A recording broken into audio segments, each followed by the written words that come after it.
Assalamualaikum warahmatullahi wabarakatuh.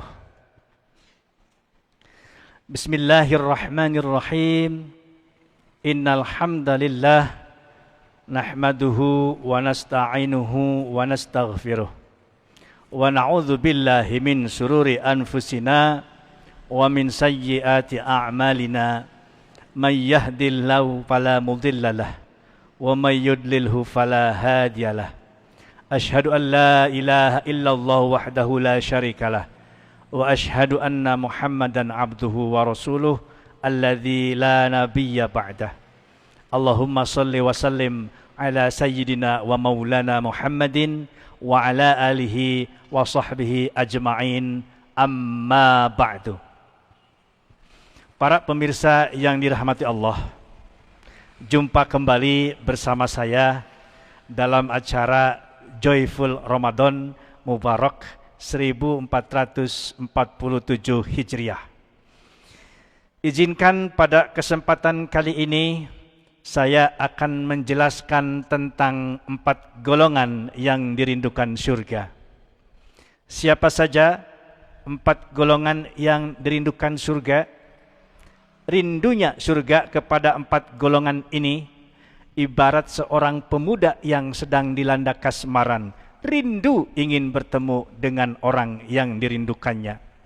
Di mana saja, kapan saja, yang diingat adalah sang pujaan hati. Siang jadi kenangan, malam jadi impian, jadi buah pikiran. Siang jadi kenangan, malam jadi impian, jadi buah pikiran. Habibi.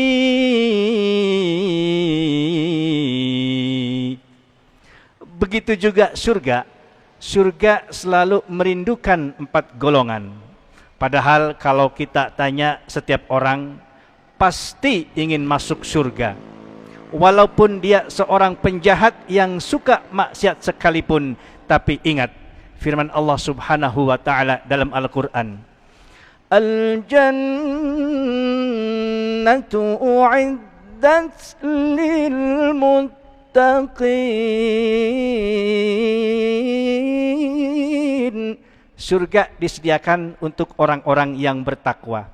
Meskipun orang itu berwajah jelek, hidupnya miskin, pakaiannya murah, rumahnya gubuk lagi butut, tapi kalau bertakwa, ia akan masuk surga. Karena surga rindu ingin dimasuki oleh keempat golongan ini. Manakah 4 golongan itu? Perhatikan baik-baik hadis Rasulullah SAW di dalam kitab Duratun Nasikhin. Al-jannatu mustaqatun ila arba'atin nafar, talil Quran, wa shamir Ramadan, wa hafidil lisan, wa mut'imil ji'an. Surga ini rindu kepada 4 golongan, yaitu orang yang membaca Al-Quran, orang yang puasa di bulan Ramadan, orang yang menjaga lisan, dan orang yang memberi makan kepada yang kelaparan. Pertama, orang yang membaca Al-Quran. Siang dan malam bibirnya selalu basah, dihiasi dengan untayan ayat suci Al-Quran. Karena Al-Quran adalah bacaan yang paling mulia, yang mengandung pahala jika dibacanya. 1 huruf saja dibalas 10 kebaikan.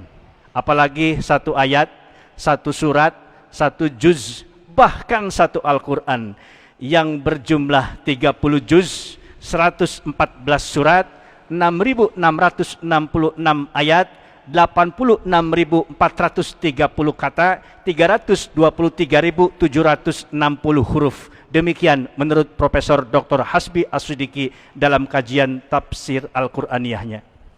Berbeda dengan bacaan-bacaan lain seperti koran, majalah, novel, komik, dan lain-lain.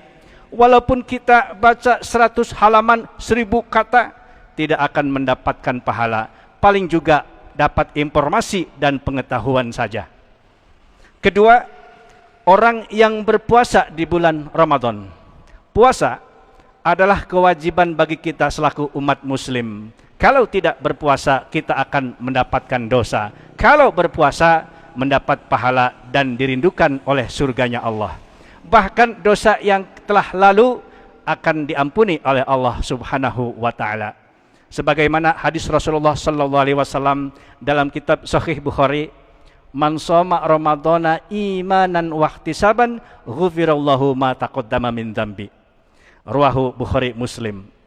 Barang siapa yang berpuasa di bulan Ramadan karena iman dan ikhlas, maka akan diampuni dosa-dosanya yang telah lalu. Hadis riwayat Bukhari Muslim. Yang ketiga, orang yang menjaga lisan.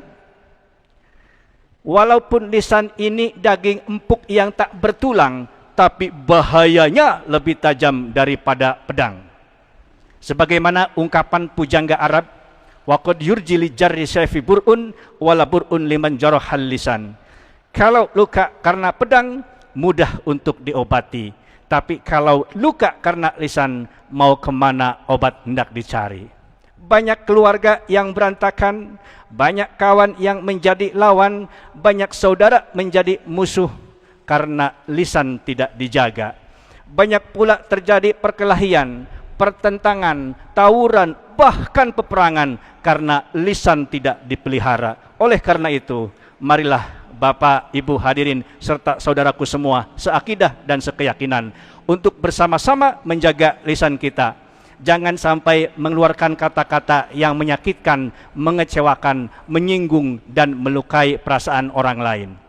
Boleh saja kita berkata asal yang baik dan berguna.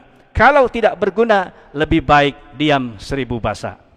Berpikirlah dahulu sebelum berbicara. Banyak wanita yang masuk neraka karena lisan tidak dijaga. Banyak pula laki-laki yang sakit hati karena Neng Tuti yang menolak Bang Dedi, orang yang tidak dicintai, dengan kata-kata yang dibenci, akhirnya gantung diri pakai tali sampai mati. Na'udzubillah samunu'udzubillah min dzalik. Imam Bukhari meriwayatkan hadis Nabi dalam kitabnya Sahih Bukhari, "Man kana yu'minu billahi wal yaumil akhir falyakul khairan aw liyasmut." Barang siapa yang beriman kepada Allah dan hari akhir, maka hendaklah berkata yang baik atau hendaklah diam. Hadis riwayat Bukhari. Yang terakhir, golongan yang dirindukan surga adalah orang yang memberi makan kepada orang yang sedang kelaparan, baik karena belum berbuka puasa atau karena belum makan dari pagi sampai sore, seperti fakir miskin, yatim piatu, atau anak terlantar. Kalau kita harta banyak, rizki yang melimpah, uang yang menumpuk, tolong berikan sebagian untuk orang yang kelaparan. Belikan makanan dan minuman, insya Allah kita akan mendapatkan pahala.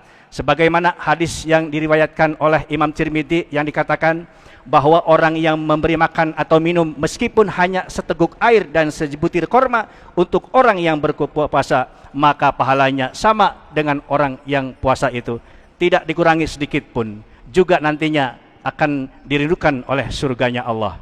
Tapi kalau kita membiarkan anak yatim terlantar, fakir miskin lapar, maka kita akan dicap sebagai pendusta agama, sebagaimana firman Allah Subhanahu wa taala dalam surat Al-Maun ayat 1 sampai 3. Tahukah kamu, orang yang mendustakan agama itulah orang yang menghardik anak yatim dan tidak menganjurkan memberi makan orang miskin. Demikian 4 golongan orang yang dirindukan oleh surga. Semoga kita termasuk di dalamnya. Amin, amin ya rabbal alamin. Sekian yang dapat saya sampaikan. Terima kasih atas segala perhatiannya. Mohon maaf atas segala kekurangannya. Wal afu minkum. Wassalamualaikum warahmatullahi wabarakatuh.